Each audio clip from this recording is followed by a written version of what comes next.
अस्सलाम वालेकुम दोस्तों, मेरा नाम है इजहार खान, आप दे रहे हैं यूट्यूब। तो दोस्तों आज हम आपके लिए एक वीडियो लेके आए। इसमें हम आपको दिखाएंगे कि एक डबल डोर का रेफ्रिजरेटर है, तो उसका कंप्रेसर ख़राब हो चुका है, तो हमने उसको रिप्लेस करना है और बाकी का काम भी करेंगे, फ्लशिंग, गैस चार्जिंग, वैक्यूम। तो सबसे पहले हमने ये ढूंढना है कि उसका कंप्रेसर ख़राब किस वजह से हुआ।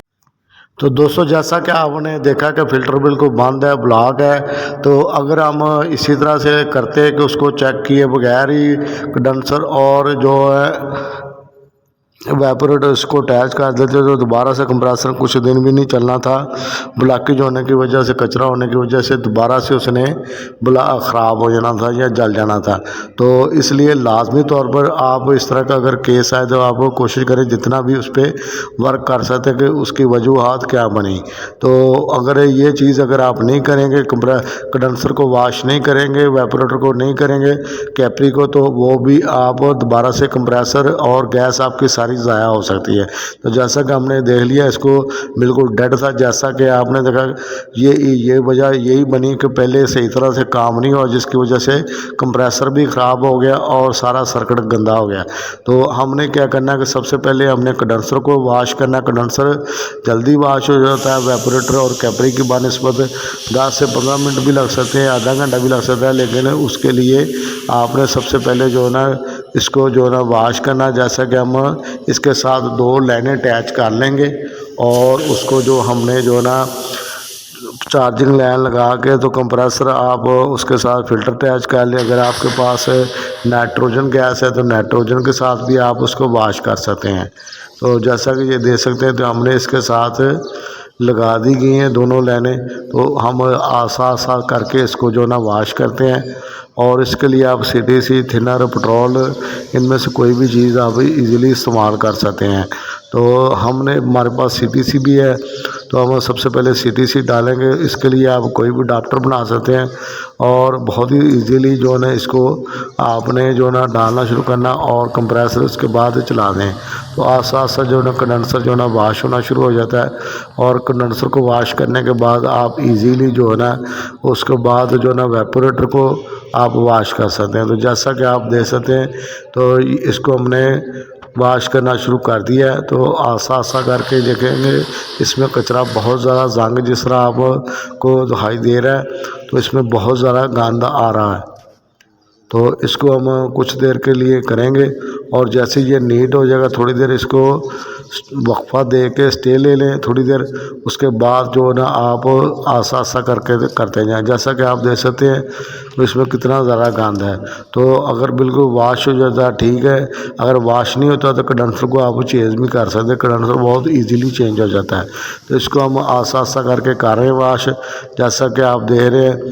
तो इसको हम 2 से 3 दफ़ा CTC डाल के थोड़ी देर बाद इसको चेक करेंगे। तो ये बहुत ही आराम से काम होता है, जल्दबाजी में करने की ज़रूरत कोई नहीं है। और थोड़ी देर आपने उसको वक्फा भी ले सकते हैं। रेस्ट देने से ये होता है कि दोबारा से आपको पता चल जाता है कचरा दोबारा से गल के बाहर आता है कि नहीं आता, और हवा से जो ना जंग ख़त्म होता है या नहीं होता। अगर जंग ख़त्म नहीं होता तो उसके फिर हाल यही होता है कि कंडेंसर आप उसको रिप्लेस करें। तो हम इसको इंतज़ार करेंगे इसको वॉश करके। तो जैसा कि आप देख सकते हैं, हमने एक कंप्रेसर जो वैक्यूम पंप के तौर पे बनाया उसी के साथ वॉश कर रहे हैं। इसी तरह हम कैपरी को भी करेंगे, और कैपरी और जो है वेपोरेटर, इसमें भी ऑयल बिल्कुल नहीं रहना चाहिए। नहीं, ऑयल अगर नीचे होगा तो उसमें क्या होता है कि वो जो ना ऑयल जाके नीचे वाली प्लेट में बैठ जाता है, तो वो कूलिंग पूरी तरह से कर नहीं पाता। तो इस वजह से आपने जो है ना वेपोरेटर को जो ना अच्छे तरीके से करना, ऑयल इसमें से सारा बाहर निकलाना चाहिए जितना भी हो पॉसिबल हो सकता है। तो दोस्तों जैसा कि आप देख सकते थे, ये कंप्रेसर हमने इसमें लगाना है। तो ये नया है, तो इसको भी चेक करने का तरीकाकार आपके साथ शेयर करेंगे कि किस चीज़ें से आइडेंटिफाई कर सकते हैं कि बिल्कुल ब्रांड न्यू है या ये रिपेयर हो गया या इस तरह रिकंडीशन होके आया। तो इसमें जैसे कि पॉइंट चंद नोट किए हैं, वो आपके साथ अपना एक्सपीरियंस शेयर करूँगा। उम्मीद करते हैं वो पसंद आएगा। तो दोस्तों तो दोस्तों जैसा कि आप देख सकते हैं कि इसके जो पॉइंट है वो आप आइडेंटिफाई कर सकते हैं। जिस तरह की ये नीचे जो लाइन लगी होती है कोयल, वो आप कैप तार के देख सकते हैं कि वो उसमें ब्रीजिंग हुई कि नहीं हुई। इसी तरह तो ऊपर वाला डिस्चार्ज या सक्शन लाइन भी तार के आप चेक कर सकते हैं कि वहाँ से भी आपको कंफर्म हो जाएगा कि ये नए के कनेक्शन है या पुराने के यूज़ तो नहीं हुआ। और इसी तरह कलर से वेल्डिंग चेक कर सकते हैं। स्टेप बाय स्टेप चीज़ें 4 से 5 आप नोट कर लें, वो ये चीज़ें आप इजीली आइडेंटिफाई कर सकते हैं। तो इसी तरह हम जैसा कि आपको बताया, इसी तरह ऊपर वाला कैप भी तार के हमने चेक कर लिया। यहाँ से आप देख सकते हैं कि अंदर से बिल्कुल नया आपको नज़र आ रहा है। तो इसी तरह ये जो वेल्डिंग वाली जगह वो भी आप देख सकते हैं कि इससे पता चल जाता है कि नया कि पुराना है। वो भी आप थोड़ा सा इसको अच्छे तरीके से जो ना वेरीफाई करेंगे तो वो भी आपको कंफर्म हो जाएगा। इसी तरह ये वाली जगह जो होती है पेंट और स्टिकर, इससे भी आप कंफर्म कर सकते हैं। और इसी तरह ये नीचे वाली जगह होती है, ये साफ़ नहीं होती है अच्छी तरह से। अगर पुराना हो तो वो यहाँ पे जंग वगैरह होता है तो पेंट का जो आपको पता चल जाता है। इसी तरह ये कनेक्शन जैसे कि मैंने पहले भी बताया, ये 4 से 5 चीज़ें आप जहन में रखें तो इससे आप इजीली आइडेंटिफाई कर सकते हैं। और इसी तरह ले तार के दे सकते हैं, वहाँ पे भी आपको पॉइंट नज़र आ जाएंगे कि पॉइंटों पे कलर वगैरह तो नहीं है या डैमेज या किसी किस्म का स्पार्क तो नहीं हुआ। तो ये यहाँ से भी आप आइडेंटिफाई कर सकते हैं। तो ये मुख्तलिफ पॉइंट है। इसी तरह से आप इजीली जो है ना इसको परचेज़ करने में आप अपने अच्छे तरीके से, क्योंकि काफ़ी महंगा है, 18 से 20,000 22,000 इस तरह की कीमत है, तो आपके पैसे ज़ाया भी जा सकते हैं। इसलिए आप अच्छे तरीके से तसल्ली करें, उसके बाद ही इसको परचेज़ करें या लगाएं। तो जो दूसरा कंप्रेसर 6,500-7,000 का था और नए बना के दे देते हैं, तो इसमें भी आपके साथ धोखा फ्रॉड हो सकता है, स्कैम हो सकता है। इससे बचने के लिए इस तरीके आप अगर अच्छे तरीके से वेरीफाई करेंगे तो आपको काफ़ी आसानी होगी। तो दोस्तों इस तरीके के साथ आप नोट कर सकते हैं। जैसा कि मैंने पॉइंटों को बताया, ये पॉइंट भी आप नोट कर सकते हैं, इसको भी आप देख सकते हैं अच्छे तरीके से। इसी तरह सारे पे हाथ फेर के आप चेक कर सकते हैं कि वेल्डिंग वगैरह, स्पार्किंग वगैरह इस तरह के निशान तो नहीं है। इसी तरह ले जो है, ले तो चेंज हो जाती है, ले का तो इतना प्रॉब्लम नहीं होती, ले तो बाद में भी जो रिप्लेस की जाती हैं। और ये 4 से 5 पॉइंट थे जिससे आप इजीली आइडेंटिफाई कर सकते हैं। तो दोस्तों अब हमने इसके साथ पिन वाल जो ना वो वेल्डिंग करना, और सक्शन साइड पे थोड़ा सा छोटा सा पीस भी हमने एक्सटेंड करना, उसको भी हम बाहर ही रख के जो वेल्डिंग कर लेंगे। तो इस पे को ज़रा डेंट फास्ट को करना मुश्किल होता है, इसलिए कोशिश करें बाहर ही जो काबा जो होती है पीतल की वेल्डिंग वो बाहर ही कर लें, तो वो आसानी से ज़रा उल्ट पुलट करके आप दे सकते हैं। तो दोनों साइडों से अब हम वेल्डिंग करेंगे और पिन वाल को भी थोड़ा सा काट के छोटा कर लेते हैं, ताकि बड़ा होने से वो डैमेज होने का ख़तरा ज़्यादा होता है, इसलिए थोड़ा सा पीस को काट रहे हैं वो बेहतर रहता है। तो अब हम जैसा कि आप देख सकते हैं थोड़ी सेक्शन इसकी साइड कम थी, तो वो भी हमने छोटा सा पीस लगा के इसको बढ़ा दिया। अब हम इसको बॉडी के अंदर रखते हैं जैसा कि आप दे रहे हैं। तो दोनों वेल्डिंग हमारी कंप्लीट होगी, उसके बाद हम इसका डिस्चार्ज का टांका इसके साथ वेल्डिंग करेंगे। तो ये आपके साथ भी एक टिप है कि आप डेंट फास्ट का जो कंप्रेसर होता है उसको जो ना टांके लगाना ज़रा मुश्किल होता है, उसको आप तीनों जगह पे पीस लगा के रख सकते हैं। जैसा कि आपके पास स्पेयर पीस पड़े हुए तो वो आप वेल्डिंग करके रख लें, तो वो आपके लिए आसानी हो जाएगी। जब भी आपने कहीं जाके काम करना है, वर्कशॉप में से दूर करना, तो उस पर आपको आसानी हो जाएगी वेल्डिंग करने में। तो अब हम इसकी जो ना सक्शन साइड भी मिला देते हैं और डिस्चार्ज मिलाते हैं। उसके बाद हम जैसा कि ये हमारी कंप्लीट होगी, उसके बाद हम इसको ईज़िली जो ना गैस चार्जिंग प्लास्टिक हमारा शुरू हो जाएगा फिल्टर लगाने के बाद। तो अभी हम इसको जो ना सक्शन साइड मिला दी है और डिस्चार्ज भी मिल गई है। तो अभी हम इसको थोड़ी देर चेक करेंगे। उसके बाद जो अगर आपके पास नाइट्रोजन नहीं है तो आप R22 जो वो हल्का सा प्रेशर दे के भी चेक कर सकते हैं। तो इसको अब हम थोड़ी देर के बाद चेक करेंगे। जो कैपरी रहेगी, कैपरी को भी काट के तो इसको लहदा करते हैं। जो हमने फ्लशिंग के लिए नोज़ल लगाई थी, तो इसको भी आपने बहुत ही एहतियात के साथ काटना होता है, राउंड काटना होता है, ताकि जो ना इसका सुराख। तो दोस्तों पर्चिंग से आपका फ़ायदा होगा कि जहाँ पे जो ना आप नमी नहीं जाएगी और इसको हल्का सा पर्ज करवा देंगे तो आपके 100-150 रुपये की गैस सिर्फ जाएगी, उससे आपको फ़ायदा होगा।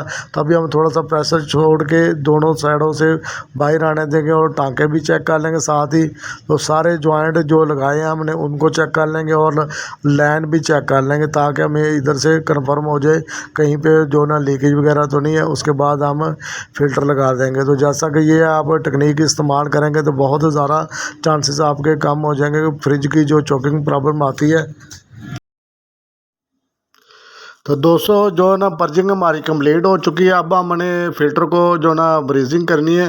तो जैसा कि देख सकते हैं ये इस पे भी मैं थोड़ी सी आपको डिटेल बताऊंगा। ये फ़िल्टर इस तरह क्यों लगाते हैं, खड़े रुक क्यों नहीं लगाते, लिटाए रुक क्यों लगाया। तो इसमें दोस्तों ये प्रॉब्लम होती है, जैसा मैं आपको बता रहा हूँ कि इसमें जैसे ये कैप इधर से जो लिक्विड आता है तो वो जो ना नीचे बैठ जाता है, तो कचरा जो ना वो नीचे नीचे रहता है और गैस जो ऊपर रह जाती है। इस वजह से कैपरी में ब्लॉकेज होने के चांसेस कम होते हैं। जैसा कि आपने बहुत ज़्यादा देखा होगा, खड़े रुक लगाया तो उसमें चांसेस होते हैं कि कैप कचरा जो ना कैपरी की तरफ ट्रेवल कर सकता है। तो इसमें ये भी टेक्निक आपने याद रखने की, इस तरह फ़िल्टर लगाने का आपको फ़ायदा होगा। तो अब हमारी ब्राउजिंग इधर कंप्लीट हो चुकी है। अब हमने जो ना इसको वैक्यूम करना है। टांके सारे हमारे कंप्लीट हो चुके हैं। तो चाहे तो आप प्रेशर दे के भी चेक कर सकते हैं, मैंने पहले भी एक दफ़ा चेक कर लिया सारे को। तो अभी हमने इसको वैक्यूम करेंगे। तो वैक्यूम पंप आप कोशिश करें, अगर आपके पास बड़ा है तो वो यूज़ करें, नहीं तो बाहर तो हमें छोटा ले जाना पड़ता है। वर्कशॉप में तो हूँ तो मैंने आपने जैसा कि मेरी मुख्तलिफ वीडियो में देखा होगा, मैं रोटरी वैक्यूम में ज़्यादातर यूज़ करता हूँ। तो जैसे कि बाहर हमें करना पड़ता है वर्कशॉप से बाहर, तो उसके लिए छोटा वैक्यूम ले जाना पड़ता है, तो थोड़ा सा टाइम ज़्यादा लग जाता है वैक्यूम में। तो अब हम इसको वैक्यूम करेंगे, आधा घंटा भी लग सकता है, ज़्यादा टाइम भी लग सकता है। और इसके बाद एक और आपके साथ ट्रिक शेयर करूंगा कि वो किस तरीक़े से आप यूज़ करेंगे। वैक्यूम होने के बाद हमने इसको थोड़ी देर वेट करना है, इंतज़ार करना है कि वैक्यूम स्टैंड रहता है या नहीं रहता। तो वैक्यूम हमारा स्टैंड रहेगा तो उसके बाद हमने इसको एक दफ़ा कंप्रेसर को भी चलाना है। इसी तरह खाली हालत में वैक्यूम के दौरान ही बंद करने के बाद तो इसको कंप्रेसर को चलाना, ताकि जो आयल गर्म हो जाए और जो अंदर नमी यूज़ है वो भी ख़त्म हो जाए। और दूसरा आके एक और आपके साथ शेयर करें, जैसा कि इसमें बैकग्राउंड पे स्टिकर लिखा होता है, डिटेल इसमें काफ़ी ज़्यादा होती है, ये भी आप रीड करनी सीखें। तो इसमें स्टेप बाय स्टेप मुख्तलिफ चीज़ें लिखी होती हैं, मॉडल नंबर लिखा होता है, वोल्टेज लिखे होते हैं, वाट लिखे होते हैं, गैस की क्वान्टिटी लिखी होती है और वॉल्यूम और जो मुख्तलिफ चीज़ें लिखी होती है, ये भी आपको रीड करनी आनी चाहिए, ताकि उससे आपको फार्मूले याद हो जाएंगे और इजीली आप अगर किसी का कंप्रेसर मिस है या फार्मूला डिस्टर्ब कर रहा है तो उसके हिसाब से भी आप कंप्रेसर को लगा सकते हैं। तो ये अब हमने इसको कंप्रेसर को थोड़ी देर के लिए चलाना, ताकि अंदर में जो जो आयल है वो गर्म हो जाए और उसके बाद फिर हम को 5 से 10 मिनट के लिए वैक्यूम चला देंगे। तो इसको हमने कंप्रेसर को चलाया, कुछ देर चलेगा, उसके बाद दोबारा से हम वैक्यूम को ऑन कर देंगे। तो 200 कंप्रेसर को थोड़ी देर चलाने के बाद अब हमने गैस को चार्ज करना है। तो ये R134 है। तो अभी हम थोड़ा से पर्जिंग करवाने के बाद इसमें गैस को चार्ज करना शुरू करते हैं। तो लाइन वगैरह लग गई है और पर्जिंग भी करवा दी है। अभी हम इस वाल को खोल के तो थोड़ी सी गैस को चार्ज करके डाल के उसके बाद एक दफ़ा से दोबारा से जो है ना सर्फ लगा के तो लीकेज लाइन वगैरह की सारी चेक कर लेंगे, थोड़ा सा प्रेशर डाल के। तो अगर आप स्लोली और स्टेप बाय स्टेप काम करेंगे तो नुकसान के होने के चांसेस काफ़ी ज़्यादा कम हो जाएंगे। अगर आप जल्दबाजी में काम करेंगे तो उसमें नुकसान भी ज़्यादा उठाएंगे और वक्त भी आपको ज़्यादा लगाना पड़ेगा। एक काम को बार बार करना पड़ेगा, उससे आपका माली नुकसान भी होगा और टाइम का भी। तो अभी हम थोड़ा सा इसमें गैस डालने के बाद थोड़ी देर इंतज़ार करेंगे। उतनी देर में हम इन सारी जो टांके हैं उनको चेक कर लेंगे। तो बाज़ का तो ये होता है कि ये लाइन बार बार यूज़ होने से ये रबड़ वगैरह ख़राब हो जाती थी, तो यहाँ से भी गैस लीकेज होती थी। जब भी आप डालना गैस चार्जिंग शुरू करें तो उस वक्त इसको लाजमी तौर पे चेक कर लें, ताकि कोई जो ना बचे ना। तो अभी हम इसको थोड़ी देर इंतज़ार करने के बाद इस कंप्रेसर को चलाएंगे। तो जैसे मैंने आपको बताया कि सारे स्टेप को अगर फॉलो करेंगे तो बहुत जल्द आपका काम के अच्छे रिज़ल्ट आएंगे। अब हम इसको लगा के कुछ मिनट के लिए कंप्रेसर को चलाएंगे और एक स्टेप और आपने इस्तेमाल करेंगे। जैसे ये चलना शुरू होया, थोड़ा सा 2-4 मिनट ऑन रहे, उसके बाद आपने क्या करना है, इसको कुछ मिनट के लिए बंद करना है। उससे ये होगा कि आपको ये अंदाज़ा हो जाएगा कि गैस रिटर्न होके वापस आती है या नहीं आती। तो अब मैंने इसको 4 से 5 मिनट ऑन रहने के बाद इसको बंद कर दिया है और दोबारा से कुछ देर इंतज़ार करेंगे। उससे ये होगा कि गैस सारी सर्कुलेट होकर वापस आती है, तो उससे हमें ये सारा कन्फर्म हो जाएगा कि हमारे जितने भी टांके हैं कैपरी के और फिल्टर वगैरह के वो सारे साफ़ हैं। तो गैस को रिटर्न आ जाना चाहिए 4-5 मिनटों में। तो जैसा कि आप देख सकते हैं, अब इसको थोड़ी सी गैस डालने के बाद हमने चेक कर लिया ये वाला स्टेप भी। तो दोस्तों हमारे स्टेप जो काफ़ी कंप्लीट हो चुके हैं। तो अब हमारे लास्ट 2 स्टेप रह गए हैं। तो अब हमने इसको दोबारा से चालू करना है और इसमें गैस की फिलिंग जो है ना मकदार पूरी करनी है। उसके बाद हम इसको जो है ना क्लोज़ कर सकते हैं। तो अब मैं दोबारा से इसको ऑन करता हूँ। हमें कन्फर्म हो गया कि सारी गैस घूम के वापस आ चुकी है। तो अब मैं दोबारा से इसको ऑन कर दूँगा। और गैस जब भी आप यूज़ रेफ्रिजरेटर या एसी वगैरह यूज़ करते हैं रिपेयर, तो गैस हमेशा आसा सा फीड करें ताकि गैस ज़्यादा ज़ाया ना हुआ। कोई ना कोई प्रॉब्लम आए तो उसमें आपकी गैस ज़्यादा ज़ाया नहीं होगी। तब भी हम इसको एम्पेयर वगैरह चेक करेंगे तो इसके 1 से ऊपर एम्पेयर आने होते हैं, 130-40 के करीब आ जाते हैं पॉइंट। तो 1/4 का ये कंप्रेसर है। तब हम देख सकते हैं कि ऊपर भी कूलिंग इसको चलते हुए कोई 1 घंटे से ज़्यादा हो गया, ऊपर भी कूलिंग आ चुकी है अभी, क्योंकि मौसम काफ़ी ठंडा है। तो यहाँ पे जो है ना नीचे भी इसी तरह जो है ना काफ़ी बेहतर होगी कूलिंग। तो इस फ्रिज को तो दोस्तों इस रेफ्रिजरेटर को मुझे काम किए हुए 3 माह से ज़्यादा हो गए, अभी तक बेहतरीन चल रहा है, बेहतरीन रिज़ल्ट है। तो अब जैसा कि आप देख रहे हैं ऊपर और नीचे दोनों खानों में बेहतरीन कूलिंग आ गई है, रिटर्न आ गई है। अब हमने इसको से गेज वगैरह को उतारना है। तो इसका रिटर्निंग प्रेशर जो है ना वो 10 से नीचे नीचे आना चाहिए, 0 से प्लस रहता है और 10 से जो ना नीचे।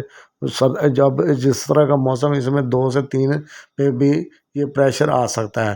तो अब हमने लाइन को तार दिया और पिन वाल को चेक करने के बाद हम फाइनली इसके ऊपर कैप लगा सकते हैं। दोस्तों इससे पहले कि वीडियो कंप्लीट हो, आपसे एक छोटी सी रिक्वेस्ट है, इस चैनल पर नए हैं तो सब्सक्राइब ज़रूर कर लें और बेल के बटन को ऑल नोटिफिकेशन पे ऑन कर लें। तो दोस्तों वीडियो को शेयर लाजमी किया करें, कमेंट भी किया करें। मिलेंगे दोस्तों इसी तरह किसी नेक्स्ट वीडियो में, और तब तक के लिए अल्लाह हाफिज़।